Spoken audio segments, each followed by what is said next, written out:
Halo,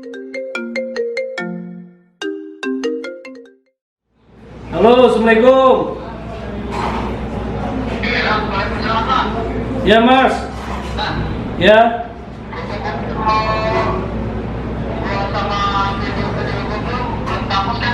Belum mas, masih ada mas.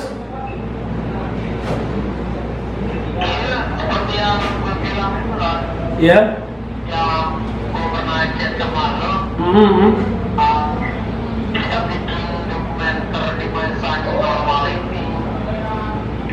Oh iya iya iya.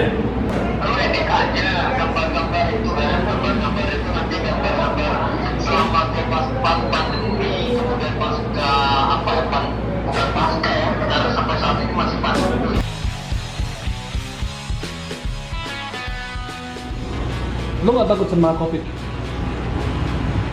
Kalau dipikirin takut, kalau nggak dipikirin biasa aja. Kenapa masih keluar? Karena mencari makan. Kalau di rumah nggak makan. Stop. Melihat foto Mas Arung ini, ya kayak yang pernah diceritain aja. Semacam kebingungan dia. Ya negara punya kebijakan sementara dia ngerasa kesulitan. Emang paradoks sih. Kalau ditanya dia nggak takut corona, ya jelas dia takut lah. Tapi dia lebih takut lagi kalau dia keluar dari tempat persembunyiannya. Uang dari mana? Orang dia aja nggak kerja. Dan ketua dari yang punya gedung itu, sesuai ceritanya, sekalipun ngomong soal kemiskinan, malah bilangnya dia hanya mentaati peraturan sebagai komitmen tanpa mempedulikan kejahatan apa yang dia buat. Kalau dia bilang hilaf, ya lo bayangin aja saking takutnya ketahuannya security atau tukang kebun di area itu. Dia kencing dalam kelas berhari-hari. Sampai dia lompat tembok. Motor pinjamannya aja diparkirin di luar tembok. Dan dia buat tulisan gitu setiap hari. Yang sampai detik ini gak selesai-selesai. Jadi akhirnya meminta video-video yang terjadi di Jatim. Untuk komparasi dari pencarian gagasan Mas Arung untuk bikin dokumenternya sendiri berdasarkan arsip-arsipnya. Ya kayak semacam pencarian new normalnya sendiri. Sekarang gue lagi ada di salah satu hotel di Surabaya, tepatnya di JW Marriott. Gue mau jelasin sedikit tentang protokol kesehatan yang udah dijalanin di salah satu di hotel ini. Untuk di pintu masuknya udah dicek suhu, terus kita diarahin juga buat pakai hand sanitizer, terus petugasnya juga cukup lengkap pakai masker dan face shield, sama pakai pakaiannya cukup panjang, banyak pelang, jadi pakai masker, jaga jarak gitu. Kan selama pandemi COVID-19, Surabaya kan menerapkan sistem PSBB ya Bu ya, dan sekarang beralih ke new normal. Nah, untuk pengaruhnya di warung Ibu itu gimana? Ya pengaruhnya nggak ada sih Mbak. Ya cuma kalau memang kan jualan saya ini kan bahan pokok, sembako ya. Jadi orang selalu membutuhkan daripada keluar di tempat yang ramai, mendingan belanja di rumah aja. Jadi saya nggak ada pengaruh apa-apa. Ya sangat berpengaruh juga Mas, soalnya kan juga sepi. Dari pendapatan juga berpengaruh ya? Ya berpengaruh sekali. Oh gitu. Tapi ya gimana lagi, tapi kan bukan saya aja, semuanya juga gitu ya. Udah jalannya aja. Oh ya dijalani Bu ya? Ya Ini lokasinya di mana Bu? di Manu Anlor 2A nomor 2. Di Surabaya ya? Iya, Surabaya. Oke, makasih Bu. Sama-sama.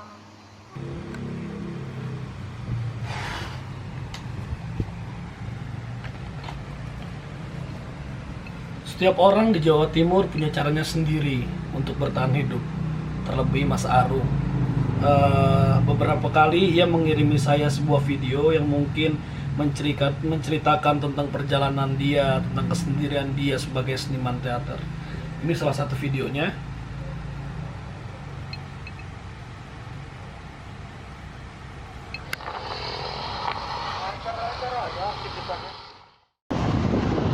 Depan kosan gua seperti tuh, ini sampahnya baru beberapa hari nih. Ya, saya juga bingung sih. Kondisi saya juga susah. Mau bantu dia juga susah. Dia berhari-hari kirim video-video kesepiannya dia sebagai seniman teater. Ya sebenarnya kasihan juga. Begini nih modelnya nih.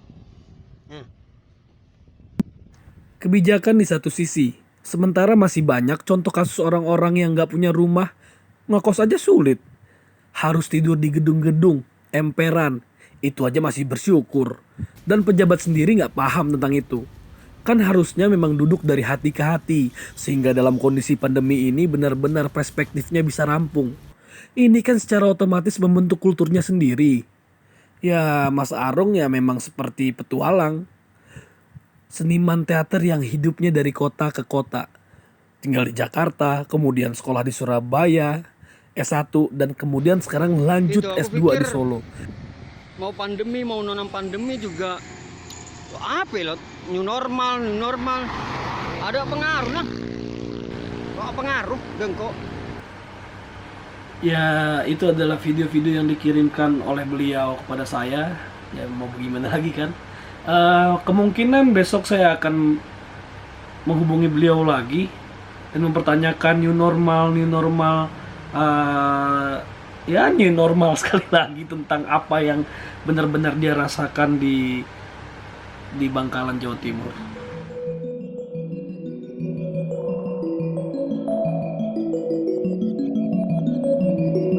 Dan akhirnya kita berdiskusi lewat Zoom Meet. Jadi gimana Mas tentang new normal? Kayak ini sebenarnya kan gue kayak mencari new normal itu sendiri sih. Sebenarnya apa sih gitu? Apakah penting hari ini budaya lokal gitu? Apakah penting identitas gue misalnya? Sekarang kan yang terjadi adalah otoritas negara loh. Ini semuanya manusia sudah berubah menjadi manusia masker, buku masker, semuanya menjadi masker gitu. Elektronik masker dan lain sebagainya gitu. Pakai masker dong doi, social distancing. Apakah kita sebelum pandemi kita new normal? Semua orang-orang bawah juga nyari duit sendiri loh. Tetangga nyokap gua, ibu saya itu misalnya, semua yang kaum suka di lingkungan gua kan juga tidak tercium gitu oleh negara, oleh kota dan lain sebagainya. Kalau dia nggak keluar, dia nggak makan gitu. Iya benar. Gue menampung aspirasi itu gitu. Oke. Gue kayak, ya gue pribadi ya, gue kan kalau nggak ngurir, nggak apa juga nggak dapat makan. Iya, Gue nggak benar. pernah dapat uang dan lain sebagainya. Termasuk keadaan gue yang pindah-pindah dari tempat kampus yang misalnya gue sempat saling tikam gitu loh. Iya. Sempat mau saling gitu gara-gara security dan tukang pemilik kantin. Di satu sisi gue kan ngumpet di sebuah universitas gitu. Iya. Di satu yang ada foto-foto itu. Di satu sisi takut miskin kan, takut kelaparan, takut dia nggak salah, security juga nggak salah. Problemnya adalah dia terlalu melihat bahwa demi komitmen, demi satu komitmen bahwa di era pandemi tidak ada boleh yang ada di universitas itu. Tapi pertanyaannya adalah ketika gue saling tikam, saling bunuh antara yang satu dengan lainnya, apakah pejabat negara itu juga akan bersimpati? Ayo tidak, Ian ya, innalillahi wa inna ilaihi raji'un. Ya begitulah yang terjadi pada saat new normal yang Mas Arung rasakan. Banyak kegelisahan yang dia rasakan tentang otoritas pemerintahan dan lain-lain. Sampai akhirnya sebelumnya dia pernah mengatakan bahwa dia pernah membuat buku.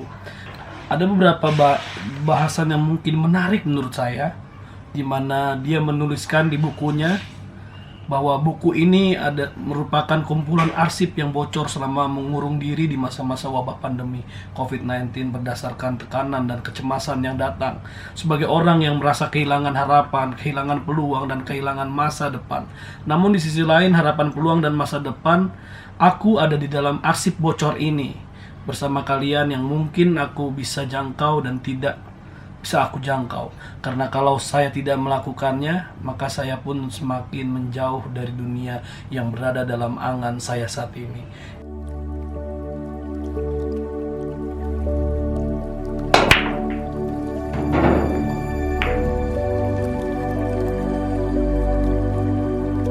Menurut lu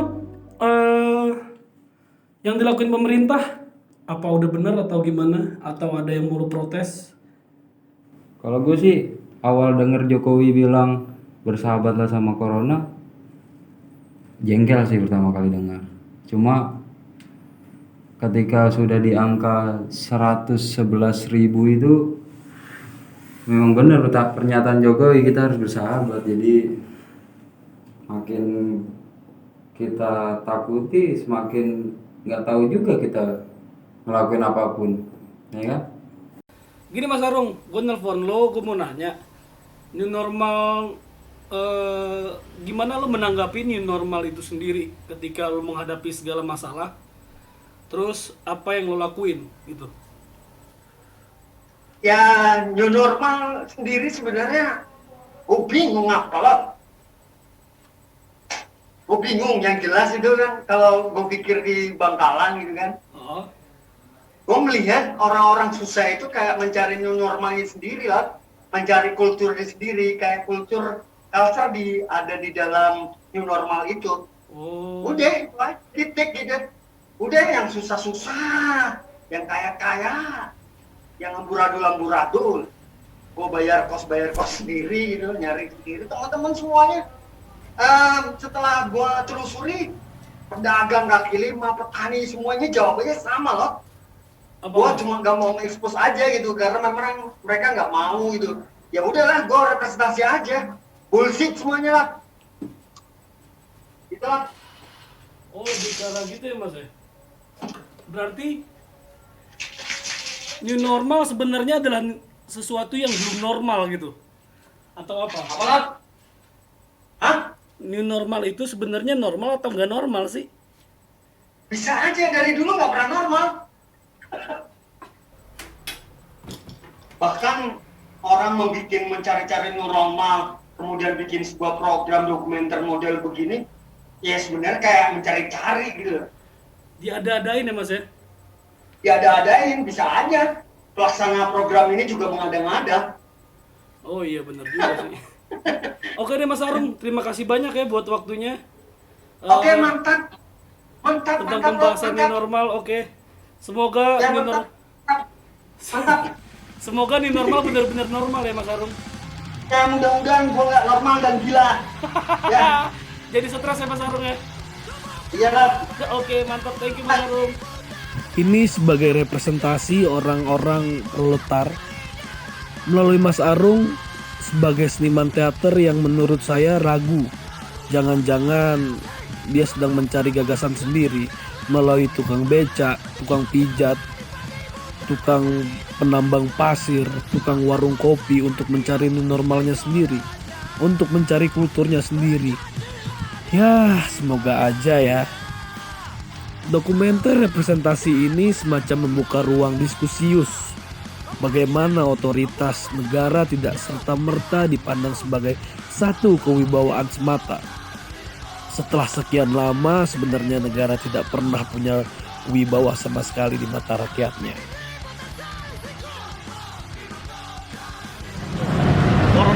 Corona Sentoloyo. Tahu new normal Pak Sofi? Tidak tahu new normal katanya ternyata.